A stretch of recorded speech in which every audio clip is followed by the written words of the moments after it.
I stood on the sidewalk with 2 old suitcases and a cardboard box filled with family photographs. The neighbors watched from behind their curtains.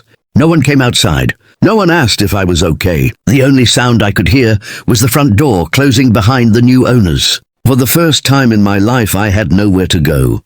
That night, I slept in my 20-year-old pickup truck parked outside a small gas station. I barely slept. Every time I closed my eyes, I remembered teaching my boys how to ride bicycles in front of that same house. I remembered birthday parties, Christmas mornings, family dinners. All of those memories now belong to strangers. The next morning, I checked my bank account. There was less than $3,000 left. My retirement savings were gone. Months earlier, my sons had convinced me to let them manage my finances because they claimed online banking was confusing. I trusted them. That trust cost me almost everything. Instead of feeling angry, I felt empty. After 2 days living in my truck, I drove to a small town nearly 200 miles away. No one knew me there. I rented the cheapest room I could find above an old grocery store. The room had a broken heater, 1 small bed, and a tiny window overlooking an alley. But it was mine. Every morning I searched for work. Most people looked at my gray hair and politely said they were looking for someone younger. After dozens of rejections, an elderly mechanic named Frank offered me a chance. "I can't pay much," he said, "but if you're willing to work hard, you're hired." I smiled for the first time in weeks. I've never been afraid of hard work. Months passed. I repaired engines during the day and studied business at night using free books from the public library. Frank noticed my dedication. One evening he asked, "David, have you ever thought about owning a business instead of working for someone else?" That single question changed everything. Frank wanted to retire. He offered to sell me the repair shop for a fraction of its value if I agreed to keep his employees. It sounded impossible, but I accepted the challenge. I borrowed money, worked 16-hour days, and slowly transformed the tiny repair shop into one of the most trusted garages in the county. Customers kept coming back because we never lied to them. We fixed only what needed fixing. Within 3 years, the business had expanded into 3 locations. People began calling me the honest mechanic. The local newspaper even featured my story. I never contacted my sons, not once. If they wondered whether I was alive, they never tried to find me. Then one rainy Tuesday afternoon, my office door opened. My secretary looked nervous. "Mr. David, there's someone here asking for you." I looked toward the doorway. Standing there were my 2 sons. They looked older, more tired, more worried than I had ever seen them. The older one took a deep breath. "Dad!" "Oh, we need your help." I quietly folded the newspaper on my desk and looked them straight in the eyes. For several long seconds, I said nothing. The silence in my office felt heavier than the rain outside. Neither of my sons could meet my eyes. The older one finally spoke. "Dad, we're sorry. 3 years ago, those words were all I wanted to hear. Now they meant nothing." I leaned back in my chair. "What do you want?" My younger son swallowed hard. "We lost everything." I didn't answer. He continued. "After we sold your house, we invested the money in a real estate project. Our business partner disappeared with almost all of it." The older one added, "Then the market crashed. We borrowed more money trying to recover our losses. Instead, everything got worse." I simply listened. Not because I felt sympathy, because I wanted to hear the whole truth. "There's more," I said. Both of them looked surprised. "You didn't drive 200 miles just to tell me you lost money." The younger one lowered his head. "We're being sued." "And?" "The bank is taking our homes." I nodded slowly. "So now you remember your father?" Neither of them answered. The room fell silent again. Finally, the older one whispered, "We know we don't deserve your forgiveness." "No," I replied calmly. "You don't." His eyes filled with tears. "But we were hoping. Maybe you could lend us enough money to save our families." I stood up and walked to the large window overlooking the repair shop below. Dozens of mechanics were working. Customers waited patiently. Everything I had built came from sleepless nights, sacrifice and refusing to give up. Not $1 had come from my sons. I turned around. "Do you remember the night you left me with 2 suitcases?" Neither of them spoke. I slept in my truck. I ate canned soup for weeks. I walked into over 40 businesses before someone gave me a chance. You never called. You never wondered whether I was alive. Tears rolled down my younger son's face. "I know." "No," I interrupted. "You don't. If you truly understood, you would never have done it." The older one took a step forward. "Dad, please. I have children. They don't deserve to suffer because of our mistakes." Those words hit me harder than I expected. Not because of him, Because I thought about my grandchildren. Children should never pay for the sins of adults. I returned to my desk and opened a drawer. Inside was a folder. I've already investigated everything. Both of them looked confused. I knew you were coming before you arrived. How? Successful people learn to pay attention. I saw your company listed in the bankruptcy filings 2 weeks ago. I recognized your names immediately. Their faces turned pale. I could write you a check today. Hope appeared in their eyes. But I won't. The hope disappeared instantly. Instead, I slid another document across the desk. This is a job application. They stared at it. I need honest people. I don't need entitled people. If you truly want another chance, you'll earn it the same way I did. From the bottom. No special treatment. No family privilege. No shortcuts. The older son picked up the application with shaking hands. For the first time in their lives, they understood that respect could never be inherited. It had to be earned. The following Monday, both of my sons arrived at the shop before sunrise. For the first time in their lives, they weren't wearing expensive suits. They wore faded jeans, steel-toe boots, and plain grey work shirts with the company logo stitched above the pocket. The employees had no idea they were my sons. To everyone else, they were simply 2 new hires. I made sure of it. Their first assignment wasn't glamorous. They cleaned tools, swept floors, emptied trash bins, washed grease off old engine parts until their hands turned raw. By lunchtime, the younger one quietly muttered, "I never imagined work could be this hard." An older mechanic named Mike overheard him. He smiled without looking up from the engine he was repairing. "That's because you've never built anything with your own hands." The words stayed with him all day. Weeks passed. Neither of them complained. Neither asked for special treatment. Every morning they arrived early. Every evening they stayed late. Slowly, the arrogance that had once defined them began to disappear. One afternoon, I watched from my office window as an elderly customer walked into the garage.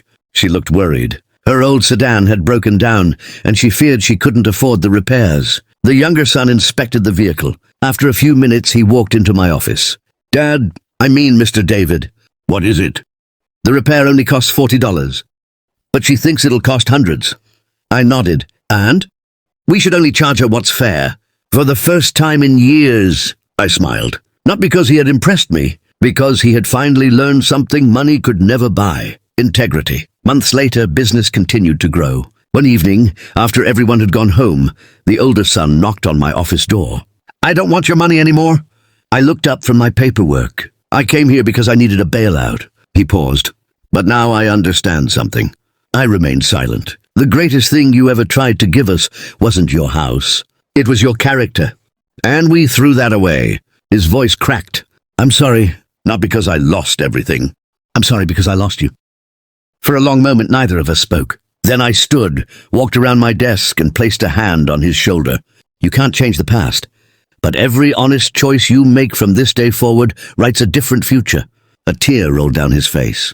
Outside the office window, the shop lights reflected across the parking lot. For the first time in years, it didn't feel like strangers were standing on opposite sides. It felt like a family, slowly finding its way back together. But neither of us knew that the hardest test was still ahead. The man who had stolen their investment and destroyed our family had finally returned to town. The news spread through town before the sun had set. Victor Kane was back. 3 years earlier, he had vanished with millions of dollars that belonged to investors, including my sons. No one knew where he had gone. Some believed he had fled the country. Now he had returned, and somehow he was pretending nothing had happened. The next morning, I was reviewing invoices when my receptionist called. "Mr. David, there's a gentleman here asking to see you." I looked through the glass door. It was Victor. He wore the same expensive watch, the same tailored suit, the same confident smile, as if he had never destroyed dozens of families. He walked into my office without waiting for permission. "David," he said, extending his hand, "I've heard you've done very well for yourself." I didn't shake it. "What do you want?" He sat down anyway. "I came to make peace." I almost laughed. "Peace? You disappeared with people's money. You left families bankrupt. You never apologized." He leaned forward. "Business is risky. Sometimes people lose." "No," I replied. "They lose because of bad luck. They don't lose because someone steals from them." For the first time, his smile faded. "I think you've misunderstood." I opened a drawer and placed a thick folder on the desk. "What am I looking at?" he asked. Bank transfers, property records, emails, statements from former employees. His face changed. You've been investigating me for 3 years. He remained silent. I never forgot what you did to my family. Victor slowly closed the folder. How much do you want? I stared at him. You think this is about money? I can make you very wealthy. I'm already wealthy. I can double it. You still don't understand. He stood up. If you go to the authorities, you'll start a war. I calmly answered, You started it 3 years ago. He left without another word. As the office door closed, I noticed my older son standing outside. He had heard everything. Dad, I owe you the truth. He lowered his eyes. When we invested with Victor, we ignored warning signs because we wanted fast money. We thought we were smarter than everyone else. I nodded. Greed makes intelligent people blind. That evening, the entire family gathered at my house for the first time in years. No arguments, no pride, just honesty. My younger son looked around the dinner table. I don't expect forgiveness. But if there's one thing I can still do right, I want to help bring Victor to justice. For a moment, nobody spoke. Then I slid the investigation folder across the table. I was hoping you'd say that. They opened it. Inside were hundreds of pages of evidence, enough to expose one of the biggest financial frauds our town had ever seen. What none of us realized was that Victor had already made his next move, and this time, our lives were in danger. That night, none of us slept. The investigation files stayed on my dining table while the rain pounded against the windows. Around 2:15 a.m., my phone rang. The number was hidden. I answered anyway. A calm voice whispered, Mr. David, some doors should stay closed. The call ended. Seconds later, my home security cameras went offline. My older son rushed to the front window. The black SUV was parked across the street. Its headlights stayed on for nearly a minute. Then it slowly drove away. No one spoke. We all knew who had sent the message. The next morning, I called every employee into the workshop. I need everyone to be careful, I said. If anyone asks questions about me or this business, tell me immediately. No details, no panic, just caution. 3 days later, something unexpected happened. One of Victor's former accountants walked into the garage. He looked exhausted. His hand shook as he held a small envelope. I've been looking for you, he said. I can't live with what I helped cover up. Inside the envelope was a flash drive. There are copies of every transfer, every fake company, every offshore account. If anything happens to me, make sure the truth comes out. Before I could ask another question, he turned around and left. That evening, my sons and I reviewed the files. The evidence was stronger than we had imagined. Victor hadn't stolen from just a few investors. He had stolen from hundreds. Retired teachers, veterans, single parents, small business owners, families who had trusted him with their life savings. The room fell silent. This isn't about us anymore, my younger son said. It's about everyone he destroyed. For the first time since all of this began, I looked at my sons and didn't see the men who had betrayed me. I saw 2 men trying to become better than they had been yesterday. The next morning, we drove to meet the lead investigator handling financial crimes. As we stepped out of the car, a loud screech echoed across the parking lot. A speeding truck raced toward us. Move, I shouted. We jumped aside just in time. The truck missed us by inches before crashing through a fence and disappearing down the road. People ran toward us. My older son stared at the tire marks on the pavement. That wasn't an accident. I looked down. Lying near the curb was a folded piece of paper. Someone had thrown it from the truck. I opened it. Only 6 words were written inside. Drop the case, or bury your family. I folded the note carefully. Fear spread across everyone's face. But something inside me changed. For 3 years, Victor had used fear to control people. That ended today. I looked at my sons. We're not running. We're finishing this. As we walked into the investigator's office, none of us realized. Victor already had someone on the inside. Someone who knew every move we were about to make. The warning note stayed in my pocket the entire day. Every time I touched it, I reminded myself of one thing. Fear only works if you obey it. Inside the Financial Crimes Unit, Detective Sarah Mitchell studied the flash drive in complete silence. Nearly 20 minutes passed before she finally looked up. This changes everything. She turned the monitor toward us. On the screen was a web of bank accounts connected through dozens of fake companies. Millions of dollars had moved from one account to another before disappearing overseas. This wasn't just fraud, she said. This was organized financial crime. My older son lowered his head. We helped bring people into Victor's investment program. Sarah looked at him carefully. Did you know it was a scam? No. When did you realize? The day he disappeared. She nodded. Then help us finish this. For the next several weeks, we worked with investigators almost every day. The more evidence we uncovered, the more dangerous things became. Someone was leaking information. Every search warrant, every interview, every meeting. Victor always seemed to know before it happened. One evening, Detective Mitchell called me. David, don't come to the office tomorrow. Why? I think someone inside our department is warning Victor. The line went silent. So what do? I asked. We stopped telling everyone the truth. The next morning, the investigators announced a fake operation. Word spread that the evidence would be transported to another city by noon. It was a lie. Only 4 people knew the truth. If Victor reacted, they would know there was a leak. At exactly 11:47 a.m., police received reports that armed men had tried to stop the non-existent transport vehicle. Sarah smiled. We found our leak. Within hours, an internal officer was arrested for secretly working with Victor. For the first time in years, Victor had no one left to protect him. That evening, another message arrived. This time it wasn't a threat. It was an invitation, a meeting.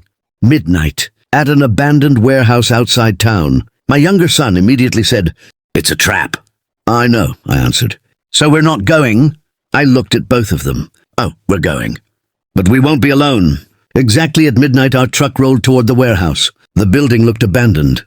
Broken windows, rusted doors, no lights. Victor stood alone in the middle of the warehouse floor. He slowly clapped as we walked in. I underestimated you, David.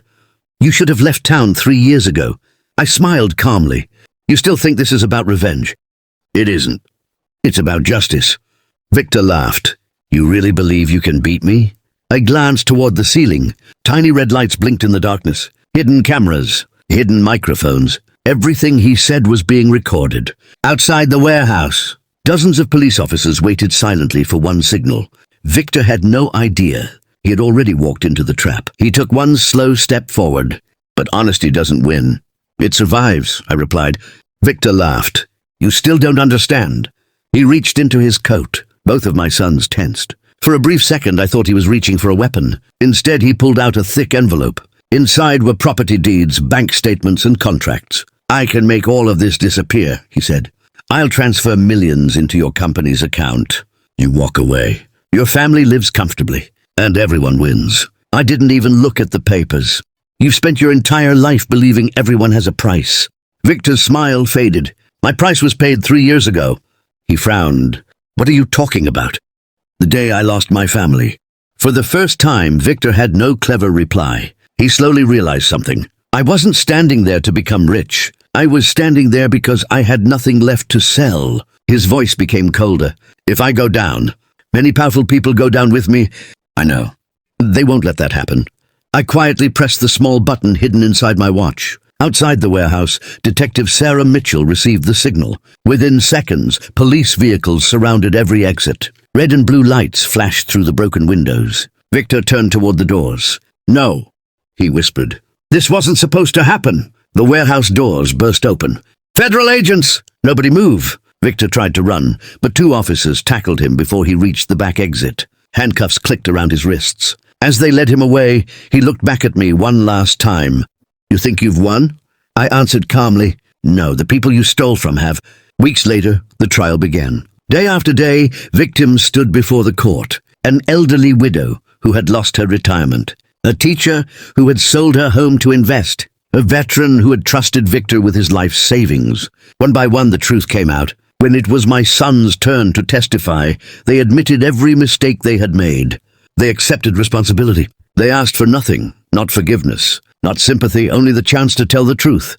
Months later, the judge delivered the verdict. Victor Kane was found guilty on every major charge. His remaining assets were seized, and much of the recovered money was returned to the victims. Not everyone got everything back, but they finally got justice. That evening, after the trial ended, my family gathered at my home. There were no reporters, no cameras, just us. My older son looked at me. Dad, you know I can never erase what I did. I nodded. Neither can I. He lowered his head. But every day since then, I've tried to become someone you'd be proud of. I walked across the room and hugged him. Then I hugged my younger son. For years I thought revenge would heal me. I was wrong. Justice gave me peace. Forgiveness gave me my family back. As we sat together around the dinner table, we watched my grandchildren laughing in the backyard.